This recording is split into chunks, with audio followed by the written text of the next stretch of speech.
आपको कोई मौके नहीं देता तो ऐसी बात नहीं है। ये आज की इबादत इस बात का सबूत है कि इस मुल्क में बसने वाली जितनी भी मजहबी अक़लियतें हैं, पाकिस्तान पीपल्स पार्टी की सिंध हुकूमत ने आपको यह मौका फराहम किया है कि आप आज़ादी के साथ अपनी इबादत कर सकें।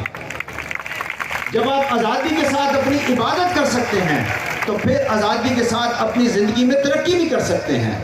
फैसला आपने करना है, उसके लिए मेहनत आपने करनी है। We from the US and the US as a nation stand with you.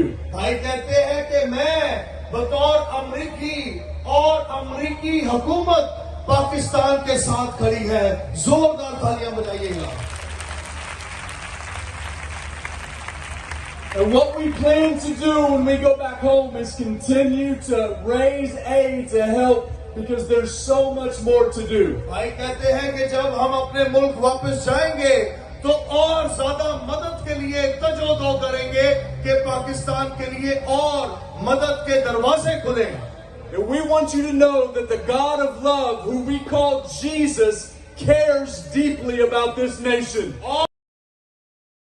Pakistan, Pakistan, Pakistan.